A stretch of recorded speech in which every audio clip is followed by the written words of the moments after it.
আজি মই তোমালোকক unit 2 chapter 3 observation and experiment আগমনৰ বস্তুগত ভিত্তি মেটেৰিয়েল গ্ৰাউণ্ডছ অফ ইণ্ডাকশ্যন এই লেচনটোৰ ইম্পৰ্টেণ্ট কুৱেশ্যনখিনি কৈ দিম। এই লেচনটোৰ কিছুমান ইম্পৰ্টেণ্ট কুৱেশ্যন হৈছে explain very briefly 4 advantages of experiment over observation নিৰীক্ষণৰ তুলনাত পৰীক্ষণৰ 4টা সুবিধা অতি চমুকৈ ব্যাখ্যা কৰা 2022ত আহিছে।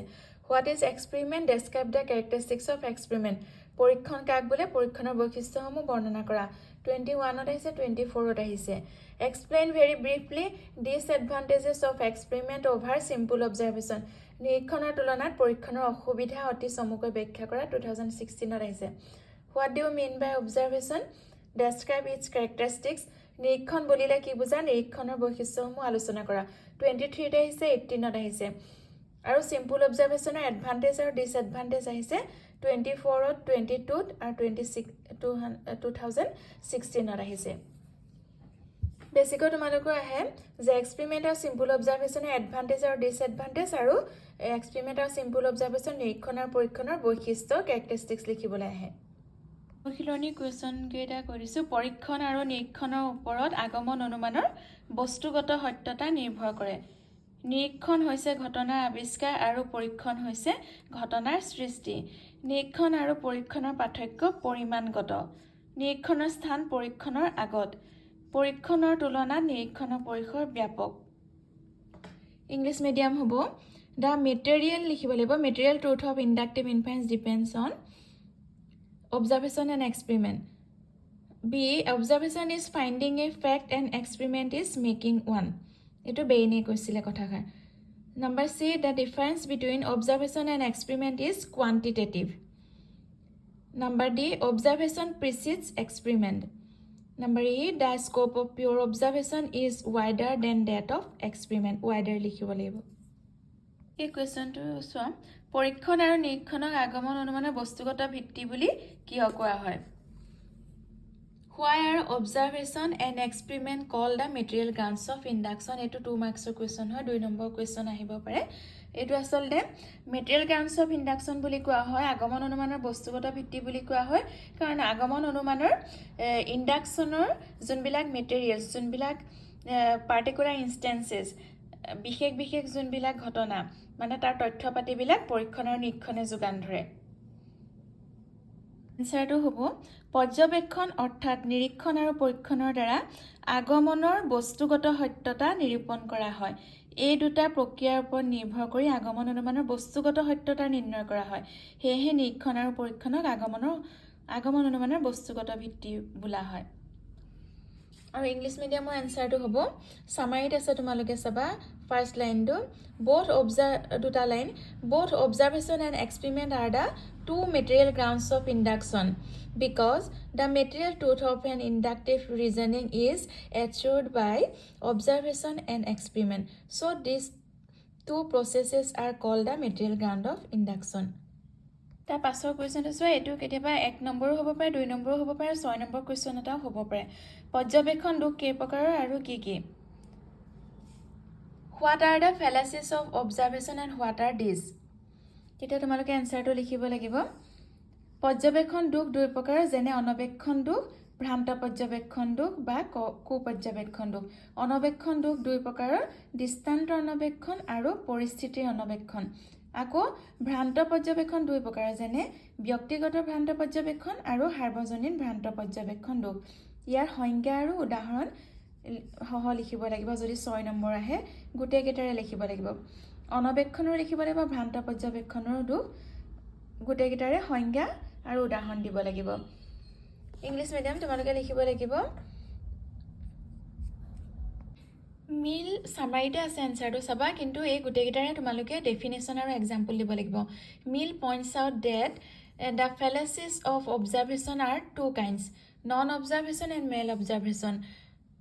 Again, the fallacy of non-observation has 2 different forms, namely non-observation of instances and non-observation of essential circumstances. Again, mal-observation may be of 2 types, individual mal-observation and universal mal-observation. So this 2 মাৰ্কছৰ হয় নামকেইটা লিখি দিলে হৈ যাব ইয়াৰ পৰা ইয়ালৈকে কিন্তু যদিহে 6 নম্বৰ কুৱেশ্যন 6 মাৰ্কৰ হয় তেতিয়াহ'লে তোমালোকে এই গোটেই কেইটাৰ ডেফিনেশ্যন আৰু এক্সাম্পল লিখিব লাগিব।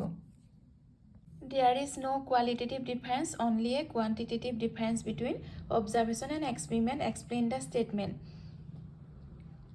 নিৰীক্ষণ আৰু পৰীক্ষণৰ মাজত গুণগত পাৰ্থক্য নাই, পৰিমাণগত পাৰ্থক্য, কথাষাৰ ব্যাখ্যা কৰা। এই এনসাৰটো তোমালোকে প্ৰথমতে নিৰীক্ষণ আৰু পৰীক্ষণৰ সংজ্ঞা লিখি ল'ব লাগিব।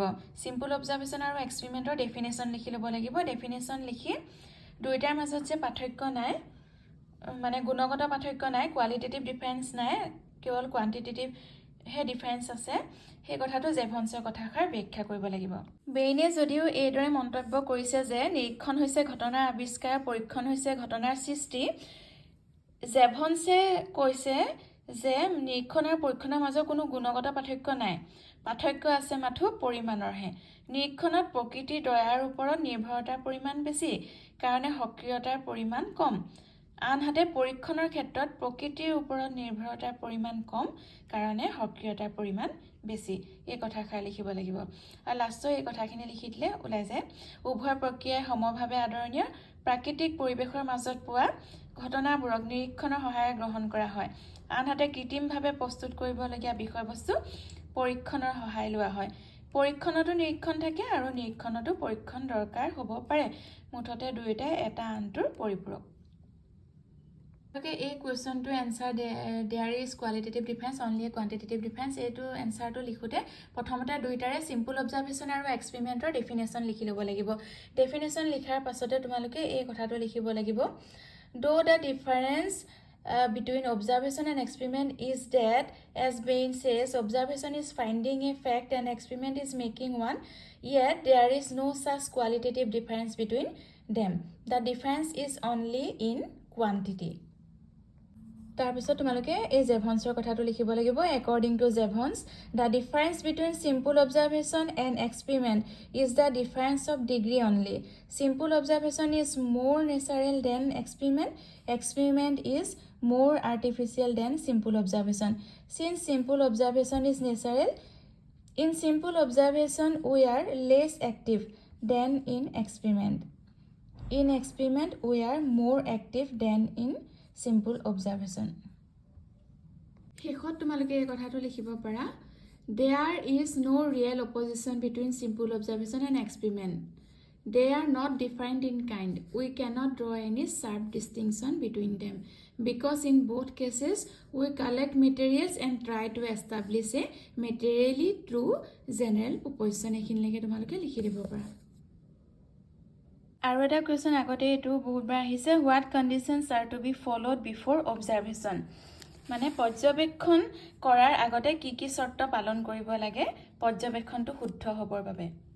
এনচাৰটো হ'ব, নিৰ্ভুল পৰ্যবেক্ষণৰ কাৰণে তৰ্কবিদ জয়সীয়ে তিনিটা প্ৰধান চৰ্ত আগবঢ়াইছে, বৌদ্ধিক চৰ্ত, শাৰীৰিক বা দৈহিক চৰ্ত আৰু নৈতিক চৰ্ত। জয়সী বুলি উল্লেখ নকৰিলেও পৰ্যবেক্ষণৰ যদি চৰ্ত আহে তোমালোকে এই তিনিটা চৰ্তই লিখিব লাগিব। মিডিয়ামৰ এনচাৰ হ'ব, Joysi মেনশ্যনছ 3 kinds of conditions of valid observation: intellectual condition, physical condition and moral condition. যদি জয়সী বোলে একৰ্ডিং টু জয়সী উল্লেখ কৰিলেও তোমালোকে অবজাৰভেশ্যনৰ কণ্ডিশ্যন এই তিনিটাই লিখিব লাগিব। আৰু জয়সী নামটো কুৱেশ্যন পেপাৰত নিদিলেও তোমালোকে ভেলিড অবজাৰভেশ্যনৰ মানে কণ্ডিশ্যন এই তিনিটাই লিখিব লাগিব, intellectual, physical and Morrell condition.